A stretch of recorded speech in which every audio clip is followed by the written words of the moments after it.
All right, folks, back to our Roland Martin Unfiltered video in just one moment. You want to support Roland Martin Unfiltered? Be sure to join our Bring the Funk fan club. Every dollar that you give to us supports our daily digital show. There's only one daily digital show out here that keeps it black and keep it real as Roland Martin Unfiltered. Support the Roland Martin Unfiltered daily digital show by going to RolandMartinUnfiltered.com. Our goal is to get 20,000 of our fans contributing $50 each for the whole year. You can make this possible. RolandMartinUnfiltered.com. Now back to your Roland Martin Unfiltered video. Power! Season 6, the final season, of course, kicks off this Sunday.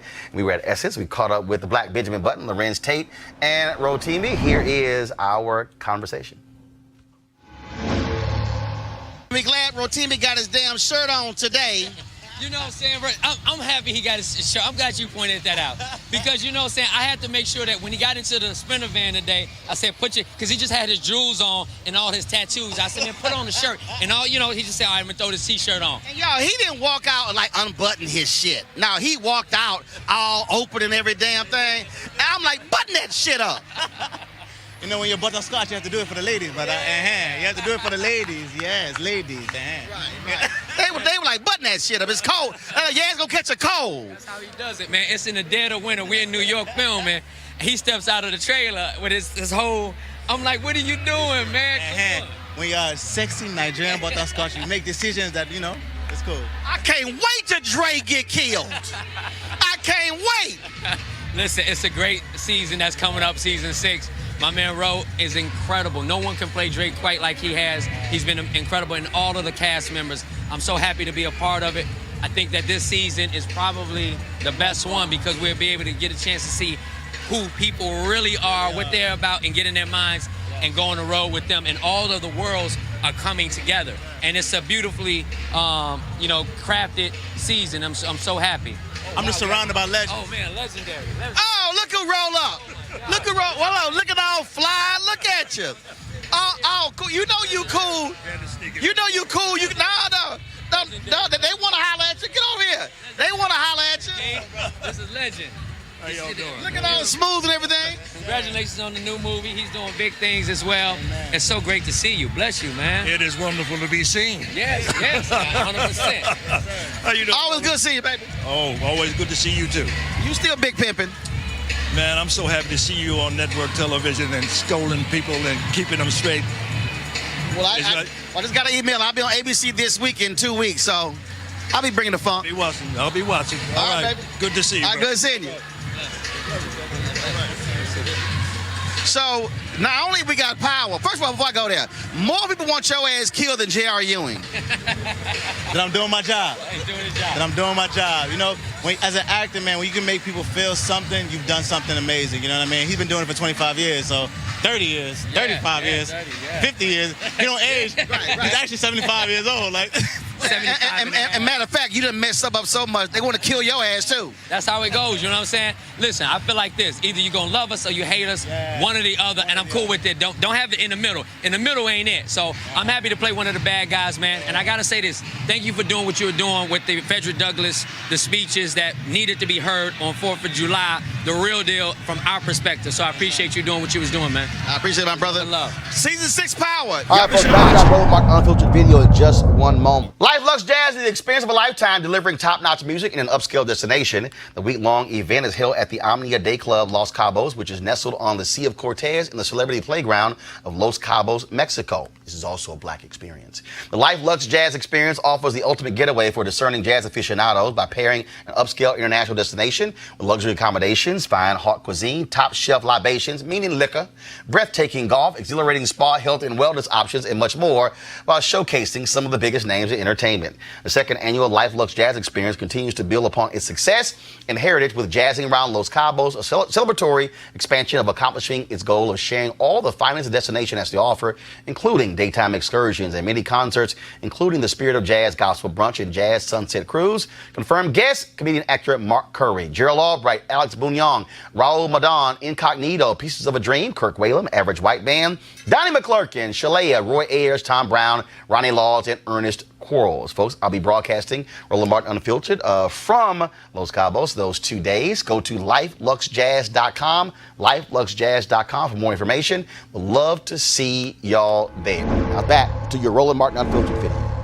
Hey fam, I want you to like, share, and subscribe to our YouTube channel, youtube.com/Roland S. Martin. And don't forget to turn on your notifications. Oh, yes, Power is, of course, it is having its sixth and final season, debuting this weekend on Stars. And we were at Essence. We caught up with my man, Joseph Sikora, who plays Tommy, and he gave us some inside info on Power, which, of course, the final season premieres 8 p.m. Eastern on Sunday. Here's our discussion. What's up, baby? What's going on, Roland? All good?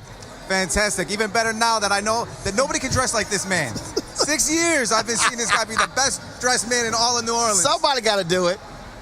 Last season. It's going to be a hell of a last. Everything I keep hearing is going to be crazy. It's going to be crazy. One of the things that makes it crazy is that people from the different worlds that we're not used to seeing interact with, because it's such an explosive season, people are forced to interact in ways that they never have before. And one thing that I will, this is the most spoiler probably I'm ever going to give out, and it's right here. Roland S. Martin. Exclusive. That when you see people doing really well this season, that's the time to pay really close attention. Now, I got to ask you this here. I mean, obviously, this show, so many African Americans embrace it. Your life has been a little different being in the midst of these cats. The level of black love Tommy has gotten. The level of black love Tommy has got. Well, don't forget the character. Well, myself, I grew up with black people who loved me, Right, and I think that's lucky. I think that you could probably pretend. But I think that I'm saying in real life, that's what I'm saying. You're getting this, man. You're getting it, but I've always gotten love from the black community as far as I knew. You know what I mean? Not all the black community. I'm not stupid. I realize that I'm a white guy in the midst of it. But this amount is, I take nothing short of, a badge of honor to be embraced by the community. Yep. To grow in that, to be a platform to shine a light on racial relations as best as I can, as you know, in a very, very, very limited way compared to you, your political prowess your political astuteness is uncomparable on social media, and we're really lucky as a nation to have voices like yours speaking so loudly at a time like this. Well, man, I appreciate it. Good luck in season 6. Always good seeing you, baby. Anytime. He was a president at... All right, y'all. Power. Final season premiere, Sunday, 8 p.m. Eastern. All right, folks, back to our Roland Martin Unfiltered video in just one moment. All right, folks, you heard me talk a lot about marijuanastock.org. Why? Because I want to keep you informed of investment opportunities that make sense. We've all watched the growth of the cannabis industry. A recent report by New Frontier Data estimates the global cannabis market at over $340 billion. Now, we know that marijuana legalization is sweeping the nation state by state. We also know that marijuana has a good cousin, the hemp plant, with a much higher concentration of CBD. That means hemp gives you all the medical benefits of marijuana without getting you high. Until recently, hemp farming was practically legal in the U.S. and heavily regulated by the DEA. However, the 2018 Farm Bill recently passed in Congress, making it legal to grow hemp CBD in the U.S. has created one of the largest commodities worldwide. What do they need? Land to grow all of the plants. Now, here's an incredible investment opportunity, and that's where our good friends at 420 Real Estate come in. Their business model is simple. They buy land that supports hemp CBD grow operations and lease it to licensed, high-paying tenants. That's right, they are hemp CBD landlords, and you can get in on the action. Our friends at 420 Real Estate decided to do something special for the Roland Martin Unfiltered family. Originally, the minimum investment level was $500. Now you can invest as little as $200. That's right, $200 up to $10,000. Again, this is a $340 billion industry that is still growing. You can participate with as little as $200. To invest, go to marijuanastock.org. That's marijuanastock.org. Get in the game and be sure to get in the game now. Now back to your Roland Martin Unfiltered video. Omari Hardwick. What's up, friend? What's up, Fratos? Good seeing you, baby. Look how we Good hiding. seeing you. Good Yes, to see indeed. you. Always Yes, good to see you, indeed. bro. Last season of Power, man. So it's funny. The first time I sat down and talked to Roland, good people. The last time I talked to Roland, we were talking about, as it pertained to Power, we were coming out of the jail season, going into season 5. Mm-hmm. And it's ironic because at this point, that season's sort of become, I can't say the epicenter of the journey or the storyline, but the story takes place in 8 months when you think about it.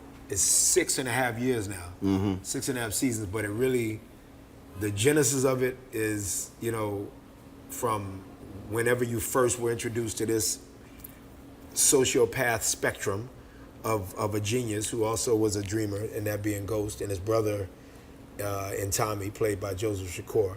The first time you had a sight of these guys, and the start of Truth as a nightclub. We're now only about 7 months from that point. Wow. So that's been the most interesting thing is if the jail season, Roland and I sat down and talked about, is the epicenter, a sort of crux of where we go from there, anything could have happened. Well, we saw what the anything was. Mm-hmm. It was this Klay Thompson to Steph Curry taking a shot, that being Tommy, you know, I'm making that analogous to Tommy and Ghost, and taking a shot at his best friend and brother in Ghost and trying to kill him. And obviously Angela, that character, taking the bullet. And so we now don't know what's happened with her. So season 6, man, I guess when you play out the 8 months that we're speaking about, you needed a lot of time to play out that final season. So we're giving y'all 15 episodes so that we have a little bit more time, a little bit more, I don't know, I guess some dirt on the plate so that you can dig your fingers through a little bit better than just giving you a 10-part season or whatever. Because it's crazy. Season 6 is crazy. If you look at your career and you talk about all the things you did before Power, Man. there are roles that come along that become career defining, even though there are things you could be doing in the future. If I think about Kerry Washington, she will always be known as Olivia Pope. Always. Richard Roundtree, we were on the red carpet the other night. Chef. And he said, there was a long time when he said, it was bothering him. And he said, his daddy said, son, Embrace shut that. the hell up. Yeah. He said, it's a whole bunch of people who have been acting, ain't never been known for nothing. Nothing. I never And thought he about said, that. and he had to stop himself, and he like, man, look, I've done other stuff. It was like, dude.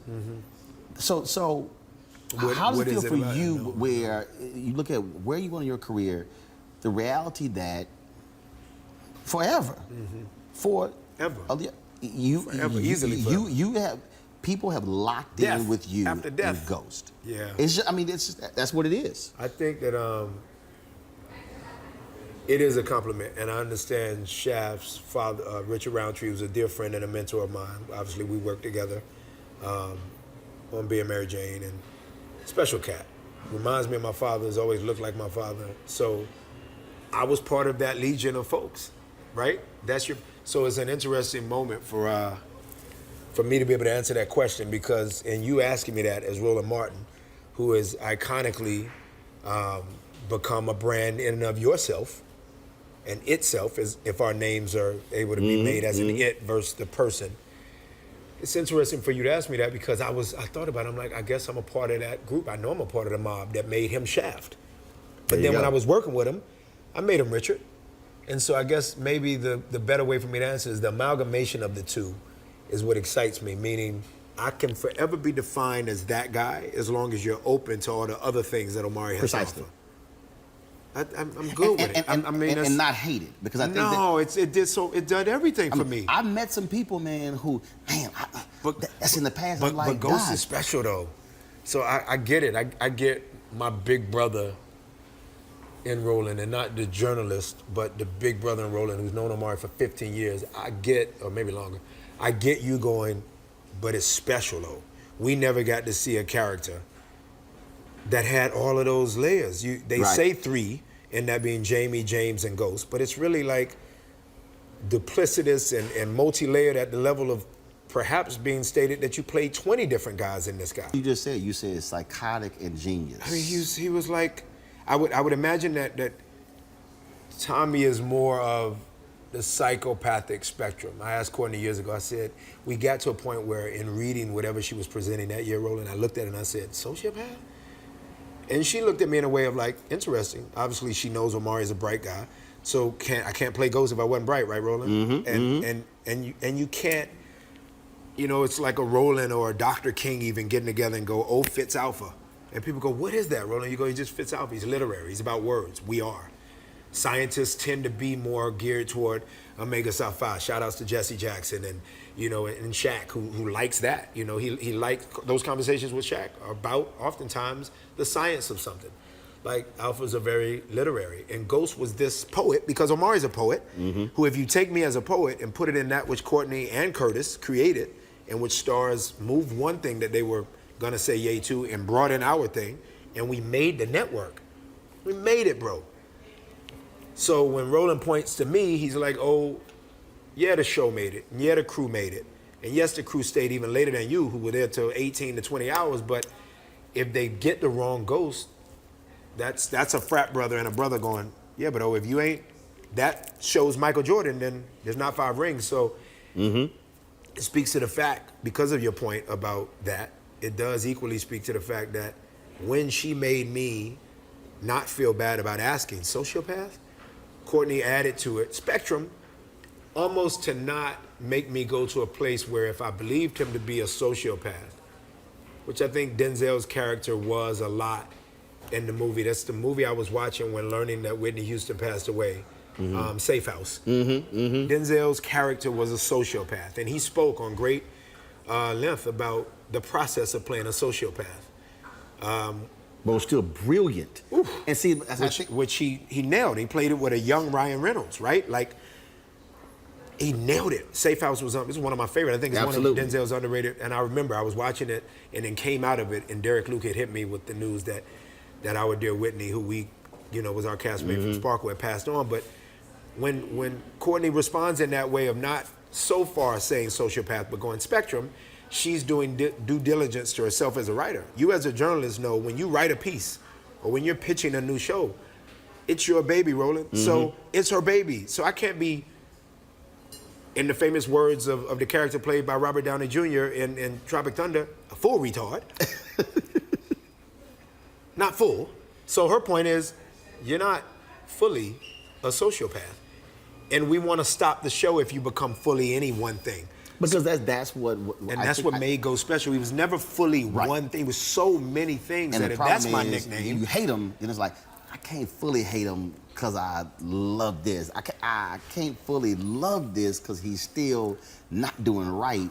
And you got a chance. And we talked about this also earlier. To me, I believe that the greatest thing that Courtney, Curtis, you, the whole cast, Joseph, all of them did. This show was a slow burn. Yeah, man. This show was, I used this example the other day. I said, and it was interesting, we were talking about it. I said, Empire was a skillet. Power was a crock pot. Because, and again, for people, and y'all need to understand, I mean, I love television, I study it. Break it down for them. Empire comes out, it's hot. It's like a skillet. You put, pow, you pop it into the skillet, and it's a quick meal. What y'all did was, with a crock pot, it slowly is marinating. That's right. And marinating and it's building. Now, granted, 22 episodes and episodes of Power were different, but it's how, and it was just like the steady build, So two things. Steady build. And that's why now people are like, what, the last one? Because it's just been the steady. It's not like you hit it, then you drop. But you know what's interesting about that is you made my answer that I'm okay with being called my shaft. Denzel was lucky in the sense that, take lucky out, Omari, right? Don't say lucky, because that would denote that Richard Roundtree's not lucky that he got shafted, and that's your whole point in asking it. So let me take that away. Denzel never had to contend with being called one character name. Right. Because he was able to do these characters that Denzel just happened to be bigger than the character. Not that he's bigger than Malcolm X, but he had done so much work, even in Stephen Biko and Cry Freedom, even in shout-outs to what Spike was able to do with him. Oh, Mo Better Blues. And Bleak Gilliam. And oh my goodness. He did so much work that we allowed him to be so many different things that in reality, if it's like watching a tennis match and your head is going back and forth, Roland, we had to contend with looking at Denzel's work left and right at the rapidity in which he was doing it. For Shaft, Richard played that character and it went. But everybody forgot. But when you think about, I know that's the other key. It was about 4 of them. Yeah. But when you think about Ghost, and there's not 4 of them. Right. We know that this will be it. Honestly, Roland, you just gave me one of the greatest compliments ever, because you're saying Denzel threw us 20 characters, mostly on film, outside of his time on St. Elsewhere. Yep. Mostly on film. Idris did it on Stringer Bell, right? Avon Barksdale, played by Wood Harris. All of these dear friends of mine played these incredible roles. Idris Stringer Bell was gone pretty quick, right? Then Idris goes off the film and he does his thing. Omari's played Ghost for 6.5 seasons. Roland will remind the world, Omari did 7 movies while playing Ghost.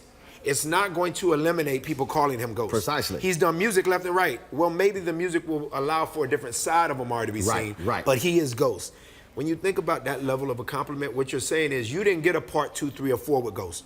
You gave us 6.5 years of a slow burn. Curtis would be proud of you saying that because he was the one that said, we're slowly gonna put this thing out.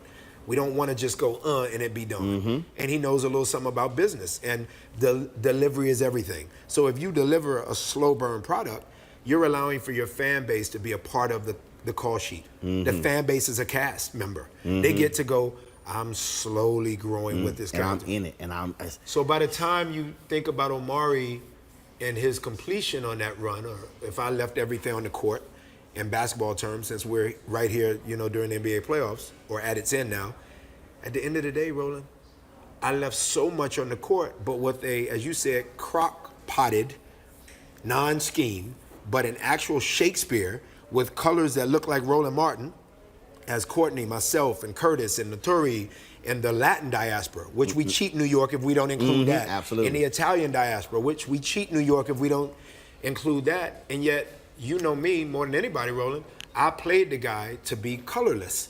I'm just a very proud black man playing him. Right. So there's not the same reality in a Madoff. Madoff is a lot like Ghost. Sociopath, dreaming of all things, narcissistic at times. I'm sure he was lovely at times as a father to his kids, and at times not. So when you think about it, some of our greatest figurines that we study historically have been people that really need to be put in the corner and put on timeout because they're crazy in a negative way. But then we root for them. So, we just never had a character on modern TV as brown people that looked like Omari playing 30,000 pounds of bigness. So if that comes with Ghost as the nickname I'll forever be tagged with, bro, that's all right. Especially if Omari is, as you know, equally as big as the character was big. That's not a bad nickname to be tagged. Not at all. I don't know what Jaleel White feels about Urkel, but Ghost is definitely not that. I'm not being called Urkel, which is relegated to that of comedy, even if the kid is sweet and he's the next door neighbor. That's sort of the balancer between the families on that show that he was a part of, Family Matters. But Ghost, man, he made families matter to be poetic. This dude brought families together on Sunday as a killer. And on the business side. On the business side. He taught so much. This is the thing I keep trying to explain to people. And again, let me take it further. I was watching Stars when Boss came on. Which was dope. Loved it. Which was dope. I worked in Chicago. And Kelsey Grammer's dope. You know Kelsey, and Kelsey is dope. I got both of them on DVD. But the reality is, this show, you throw in Survivor's Remorse, which followed us at one point too. Right. Made the whole network.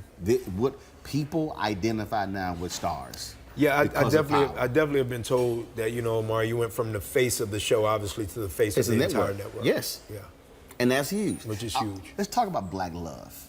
And I don't think people really understand it.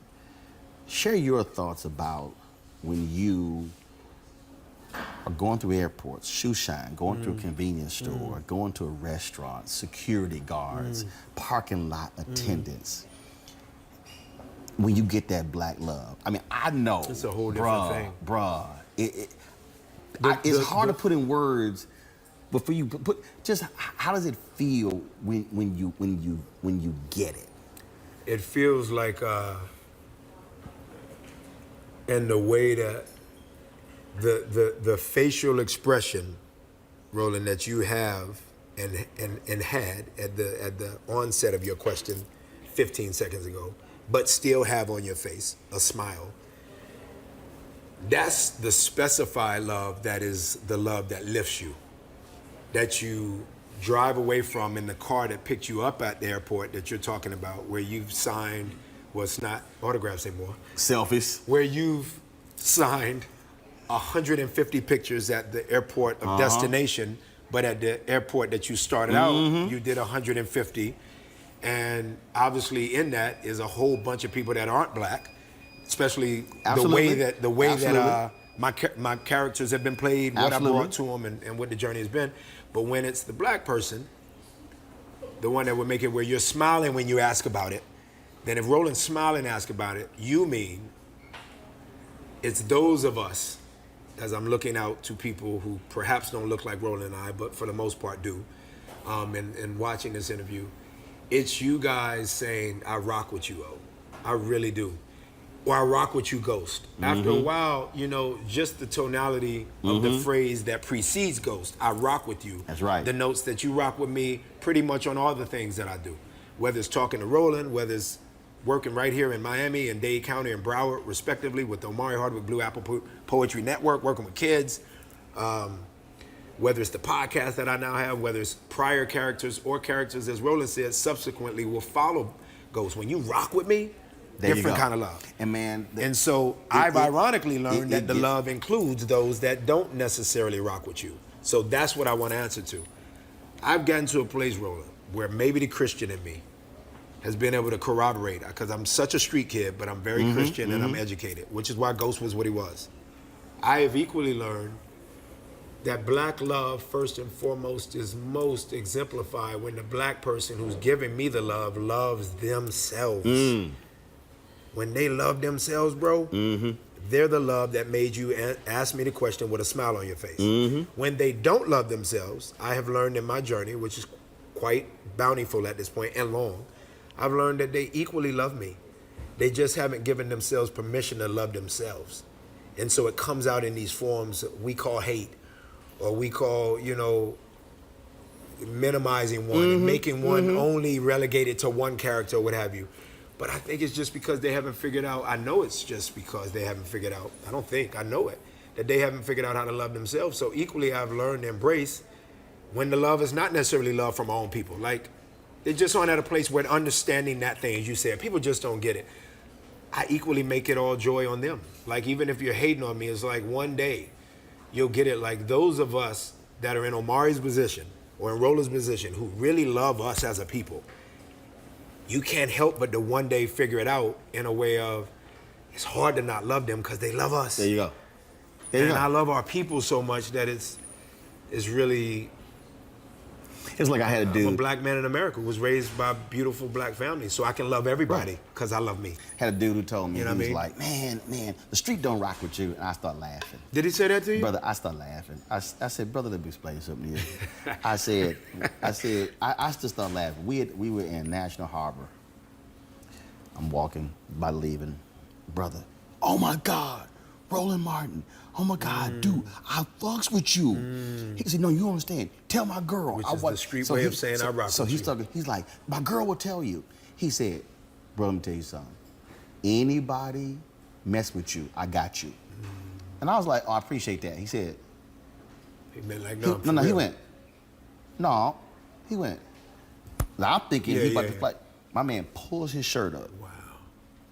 The middle of his chest, you see all the scar tissue. His chest had been cracked open. He had been shot. He had been on the operating table. He went, No, dude. no, for no. real. Wow. Anybody fucks with you. Wow.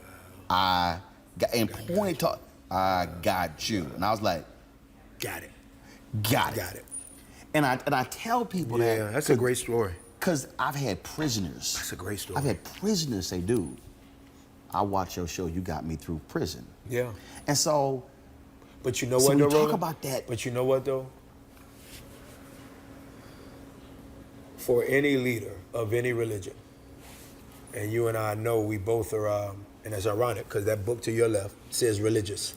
Does it not, Roland? It says religious. Yes, it does. It also says restless next to it. Restless ambition. Restless ambition. So the reality is, anybody who is of power has restless ambition. It never stops.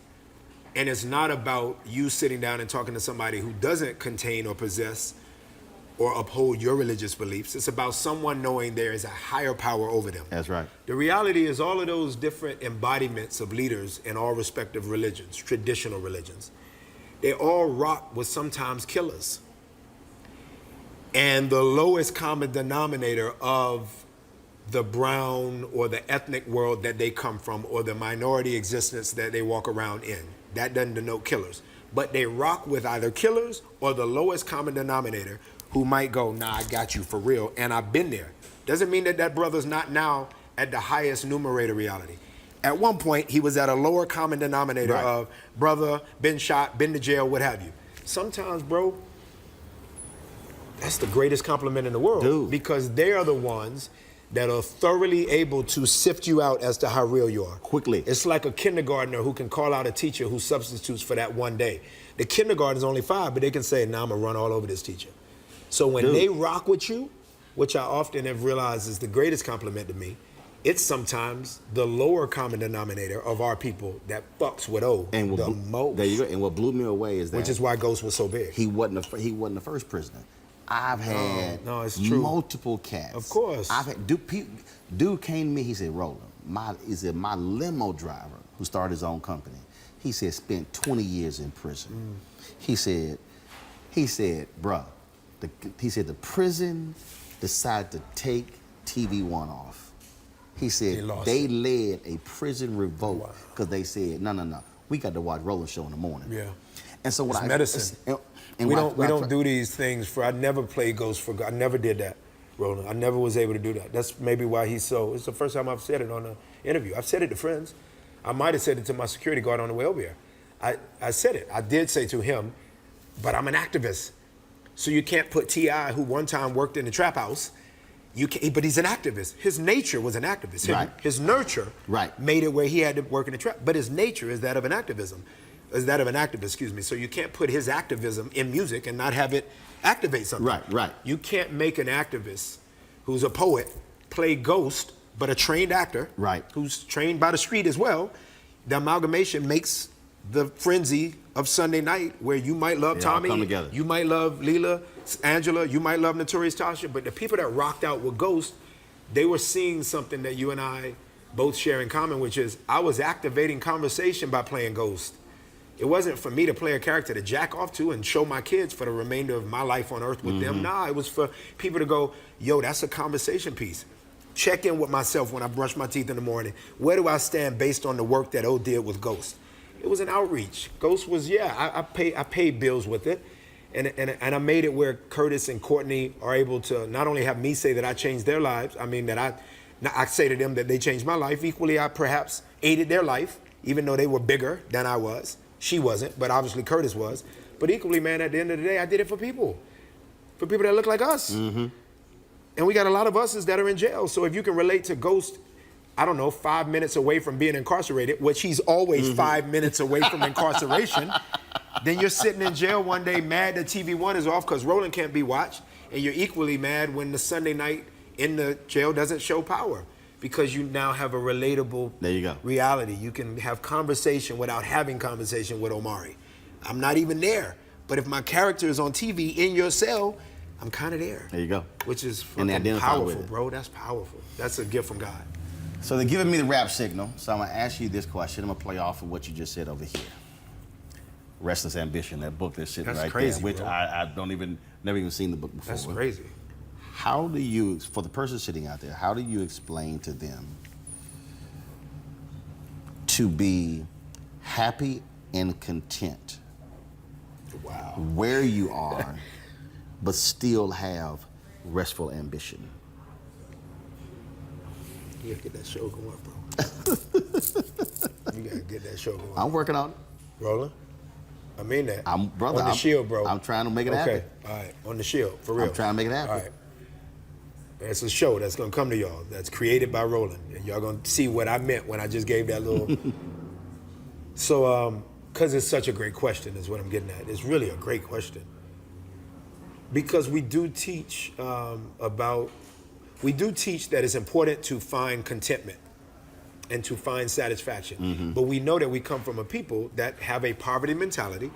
And what that means for all of you young kids listening is getting on first base and marrying the local girl or local boy that you were raised with and having a safe job and going to college and at least getting those are safety realities that we are not only born into, but it's put on us every day. You're not necessarily promoted as a brown youth to dream. to be of ambition. You are only promoted to get on first base, and if it's analogous to baseball, stay there. Don't try to steal second base, and for damn sure, don't even think about third base. Stay on first base. And we forget even trying to own a stadium. You can't own a stadium at all. So I think for me, Roland, I found out very early in the career that it was that of a slave mentality and earned earnestly, meaning that, it's a part of our makeup. So I don't say it in a negative connotation. It is what it is. We were raised in this for 400 some years in this country. We were raised in the reality that that which is minimal is us. That which is maximum doesn't look like us.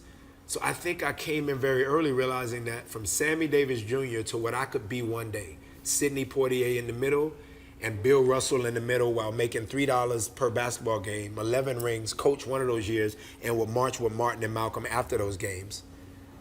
And the hip-hop greats who curated hip-hop that the young kids who do hip-hop now are benefiting from. Everybody from that spectrum, they were allowed to entertain in front of the camera. I think really early on, man, maybe the alpha in me, Roland, understood that if I relegate myself to simply that, then that is being someone, and it does denote slavery mentality a bit, who is content and happy with the world not just saying ghost when I walk by, but maybe screaming a couple other characters that they might connect with, Shabu from Next Day Air, Free from Gridiron Gang, all the shit where I'm a bad guy, because being bad connects to people. We all have the reality of good angel, bad angel. And it's fun to be bad. It's harder to be good, or to maintain being good. So even if they're yelling that out for characters played in front of the camera, Roland. It's not me looking at you and going, Roland, make sure you produce that project that you said you're gonna do. I'm working on it though. Well, equally what happened for me is I realized that the restless ambition did not state to God that I don't feel blessed.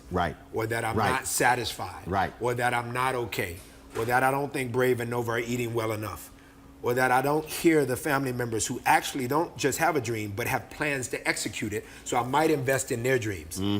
No, I hear it all, and I count it all joy. And you and I being from the South, we get this, but at the end of the middle of the country, but at the end of the day, Roland, God would look at me like, man, I didn't give you all of those wits and smarts about yourself to stop at first base, having a couple people yell at you while you make it to first base and go, yeah. And it is relative. Because Roland and Omari's first base might not be a lot of the people that are listening to this interview's first base. Their first base might feel like home plate and they never really left. So it's relative, but my first base, to Roland's point, my first base couldn't have just been something where people went, man, he's good. That brother's good. And I always wanted people that look like me to at least got I don't know, to at least got a bit of permission from an Omari who said, I'm going to steal second base, I'm going to go to third, I'm going to come back over here, I'm going to attempt to own the stadium. Attempt is operative, but hey, maybe I'll wipe out the word attempt and add, I'm going to own the stadium. And you know, it's a very difficult thing as a black American to figure that out. Nipsey Hussle's whole thing was, I'm trying to own some shit and bring it back to our neighborhood. But equally make it as viable as the properties owned by people that don't look like me and the people from my neighborhood. But how do I, and God bless that 33-year-old young man for executing a lot of those plans. That's right. But equally Nipsey knew at the end of the day, man, I can't be a slave to my own master. I gotta be a master to my master. That's it. I mean, Invictus says it best. You and I learned that poem for a reason. The master of one's own fate. So I think the captain of my soul. That's it, bro. So restless ambition for me would be simply staying. I'm alive. Some of those greats, like a Puffy, says, man, you can sleep when you die. So as long as I'm alive, why would I kind of? Because my son and my daughter, Roland, they're always looking up and saying, "Did Papa take a break yet?" Man, if Papa ain't taking a break, then we can't say nothing. There you go. So I think that's how I take it on. But I'm so thankful for God that I even get an opportunity for Roland to ask me that. The fact that you care about what I have to say, like people don't, because of social media, everybody thinks they got a microphone. And that they're Roland Martin. Roland Martin has tried and tribulated for eons, becoming as mastered a craftsman as you are at holding court with people that are equal your brain.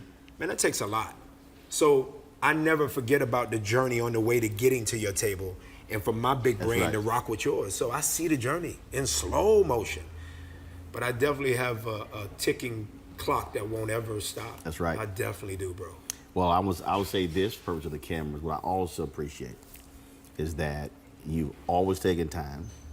You made it clear. Yo, y'all want me to interview all these other major shows? No, he gonna get time, and the reason that's important. It's important because I said same thing to Kerry Washington, because there's a lot of people who you could talk to them early on, and as they go up, no, I ain't got time. Oh, wow. But the key is also saying no, it's the connection, and saying no all along the way. As you said, I'm gonna rock with the folks who always rock with me. Roland, you always rock with me. When I was coming off of Saved, where I played number 2 to Tom Everett Scott. That's before Dark Blue. That's after Gridiron Gang during Guardian with Kevin Costner. Like, bro, that's Omari, who's Michael B. Jordan's present age. You've been rocking with me for so long. It's like Roland cared. So it's the same person that goes, you remembered me, the fan that says, you remembered me, and I go, in the airport, you tripped over a cord to get to me to take a picture. There you go. You tripped over the cord. A lot of people would have remained in the embarrassment and gone, I'm good. You tripped, and then you got up like a football player and and you scored. Right. You scored. Like, I took the picture with you. How could I forget you? I might not nail your name, but I'm almost pretty good with nailing the person's name. And see, what I do is when somebody goes, you remember me? And I go, no. And they go, my wife always tells me, she's like, Roland, she said, make them feel good. I said, no. Because what you just said, I said, no. Because when I actually remember. Yeah. I said, I came from. That's right. I said, but when I actually remember. Then it'll be more genuine. Right. I said, but if I don't. Yeah. But when I say, no. You had this on. So you know what the irony is that? And you same thing. You walk this way. They were like, damn, you remember all that? I said, I told you. Like a lasting impression. Because I told you I remember. I tell young cats all the time, I say, I got zero problems with taking a picture. If I'm with the family, it's family time. But when I'm alone, I take 9,000. My issue is they forget often to say, I'm so-and-so. Pleasure to meet you. There you go. I like your work so much. Do you mind if I get a picture? There you go. Like, it's reciprocity. It's I not, don't owe you a hey. picture if you don't give me something. Right. You mean me giving you my name is something? Absolutely. Now I have something of your lineage. Your grandparents made your parents, who then gave you a name when they made you. Give me that. Right. Let me have something. Right. Just say hi. They don't care that we need something, but we do need something. Hi is good, bro. Hi means that you acknowledge that I wasn't the lion at the zoo. And what I do with the young brothers like, that I know, deep. the people about to drop, they're like, I'm about to cut them. I make the young brothers, I will not take a photo unless they smile. That's true. I don't take off the shades. I tell them. I'm big on the shades. We don't take prison photos. I done had some brothers that keep the shades on. I'm like, I can't see your soul, bro. You gotta gotta take the shades smile. off. I said, we ain't taking the photo. That's dope. Because guess what? Because most of them being raised, you gotta be hard. I said, no. You can smile in the photo. Nah. And you can say you like a brother. Like, Pratt? there's no problem with it. Always be there for you, Always good, bro. baby. I Always appreciate be there it. for you, bro. Good luck in Always. everything that's next. Thank you, bro. Same to you. Yes, sir. I'm gonna mess with you. I told you. I'm on it. I'm on it. All right, done. Peace, y'all. You want to support Roland Martin Unfiltered? Be sure to join our Bring the Funk fan club. Every dollar that you give to us supports our daily digital show. There's only one daily digital show out here that keeps it black and keep it real. It's Roland Martin Unfiltered. By going to RolandMartinUnfiltered.com, you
Peace.